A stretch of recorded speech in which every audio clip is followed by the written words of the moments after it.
Hey fellow tennis nerds, I hope all is well. Merry Christmas. It's the day before we celebrate Christmas in Sweden and many parts of Europe.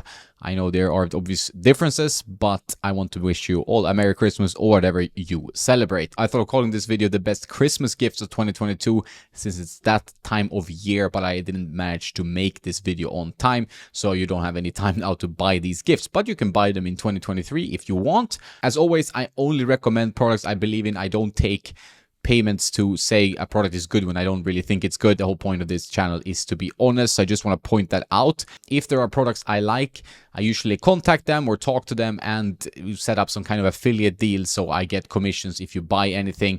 Helps the channel stay alive, helps me do what I love. So that's the thing, but I would never be an affiliate of a product I don't like. I think that is just stupid for everyone. So here we go. Look at the best purchases and the best products I've tried in this year, and overall I will talk also a little bit about the rackets I played the most this year, so stay tuned. And as a small Christmas gift to me, please subscribe, turn on notifications. That would help a lot going into next year. First of all, I want to talk about something called the gravity belt. All about footwork. It's all about you bending your knees, staying low, and working more with your legs. And that's something I've struggled with. As you know, I'm a late returner to tennis. Quit as a kid, came back in my 20s, and it's been a journey ever since. Testing products, testing rackets, as you know, and trying to improve while doing it. This product actually took me by surprise because it really forces you to stay low. You might not be able to play with this for like a whole match. And maybe if you're super strong. I have some problems with my knees after running marathons as a junior and stuff like that. Some stupid running on asphalt that I did. But I really get help from these. Just doing it for 20 minutes, 30 minutes, staying low, hitting the ball. The more you do it, the more ingrained it will be in your system. So I think it's definitely my favorite tool in that sense because it's quite different. It came out of nowhere. And I really have been using it for training. So I can really recommend the gravity belt. I think it's 2.0 now. I'm not sure what's updated from the first one. I only tried the 2.0 and I felt that that was a great product. But you need to put the effort in. But if you're ambitious, if you have an ambitious kid or junior you're training, check out the gravity belts. Great product to build up some strong leg drive and focus more on the knee bend and staying low and grounded, which is so important. As you know, being stable is so important in when you're hitting a tennis ball. Another more famous training tool has been the functional tennis saber. You've probably seen it everywhere. It's this 37 square inch racket that you use to warm up your contact point, your timing. It's actually easier than you think to use this racket. It's perhaps not the racket you win most matches with, but you can actually play points and enjoy it. It's a fun training tool and has great feels. A fun gift to someone who's really into tennis and want to work on their contact point. Also link in description. I think they have some stock back. They've been sold out in multiple rounds, so it seems that people really love this one. As you might have seen in many of my videos, I wear Nordic Dots apparel, and it's kind of a classy brand, very sustainable focused, pre-washed, and they fit really well. I like their timeless designs and never had any issues with durability with these clothes. It's just like a perfect fit for me. Obviously, I'm always a little bit skeptical to new products, and that's, I think, is a healthy mindset. But when I started using these, I was just like blown away by, how they last after wash, after wash, after wash, and I play a lot of tennis and put a lot of strain on my gears. So if it holds out this well, it's a winner for me. I have a 10% discount called TennisNerd10 if you want to check that out. Link in description. It's been my favorite apparel brand in 2022.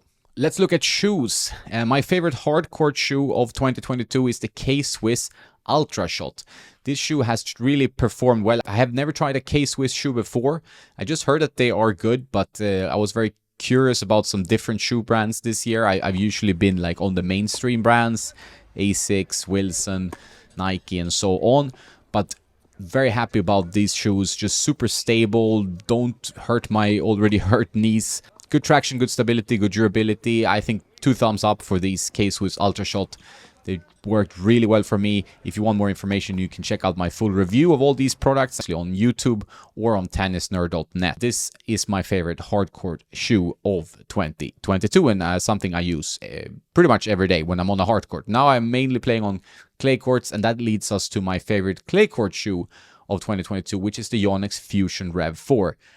Excellent shoe. It looks a bit like a football boot or a hiking boot, whatever. It's not maybe the best look, to be fair, but it's pretty low, fast, and still durable. And I feel good support and comfort when I'm playing with these shoes. My knees are usually my number one worry, and if I feel good playing day after day with a pair of shoes, then they are winners to me. And these shoes actually perform really well in all different segments of that. They're not my favorite looker, to be fair, but I think they work really well, so I will overlook that. Maybe some will love them, but to me they are a bit funky looking. It's a great shoe. Really been happy with it on clay courts. Bags I've talked about in a recent video. I talked about Go Sport, and it's been my favorite backpack to bring around when traveling, the Go Sport Axiom backpack. I said that in the video, so it's a little bit of a repetition, but I really like this bag. Super durable, great functionality, and if you want to bring it to the tennis court, that's fine, but I use it a lot for traveling and everyday stuff. So I also now use their Axiom racket bag, the 12-pack racket bag. I really like that one. I need a big bag, and that one is huge, but still holds up well, has all the pockets I need, and it's just a great bag. We get to strings, and there's been a few different strings I've used the most in 2022, and one of the brands that I've used the most is Grapple Snake strings. It's been the Tour Sniper, which is kind of their all-the-power, and the Tour M8, which is an 8-sided string.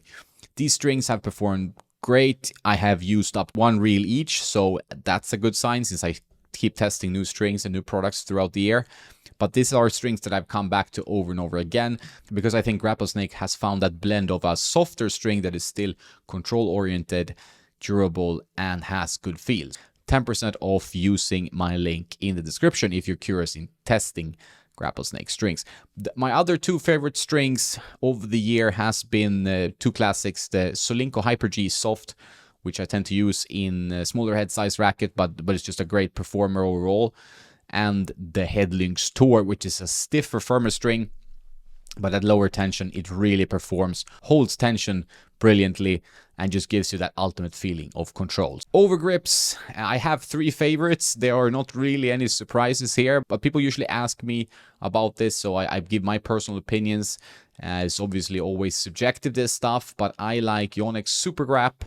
Great tackiness, comfort, just an awesome grip, probably my favorite. Head Prime Tour, which is quite similar to that one, and the Wilson Pro Overgrip. They are all pretty much similar in the way of tackiness, durability, just great overgrips. I mean, if you're a Tourna guy that like these super absorbent grips, fine by me. I cannot use them, but these grips I use a lot and I like them all. Those are my three favorite overgrips. Can't really go wrong with either one. Then we get to rackets. Which rackets have I used the most in 2022? There are some oldies and a new one. So the racket I've used the most of the new rackets, at least recently, is the eZone 100. That's the one I've been coming back to. Such an easy racket to play with. Power, spin, ease of use. It's a little firm, to be fair, so that would be the downside. But overall, just a great performer, just easy to play tennis with the eZone 100. So that's been a racket I keep returning to over and over again. The other rackets, older rackets that I always kind of carry in my bag or always bring around is the Wilson 6195 Enco. There are videos about this racket on this channel. This is not a surprise to you. I actually used it as my regular frame for most of this year. And the previous frame I used as my regular frame, the Head Prestige MP 2019, the red one. You might see them in the background. I really like these frames, not forgiving, but control and feel, and they do what I want them to do. But sometimes when I feel like I lack power, then the eZone comes in and saves the day. Perhaps I should find a middle ground. I'm still looking, still searching. I have loads of test rackets coming in, so it's going to be a busy period now. As we move into January, the Australian Open, first slam of the year, tennis kicks off again. And there will be racket tests, reviews, and stuff to come on tennisnerd.net. Thank you for all your support in this year. There will be more videos before the end of the year, but I thought I'll get this out there as soon as I could. That is all for now. Have a nice day, and don't forget to play some tennis.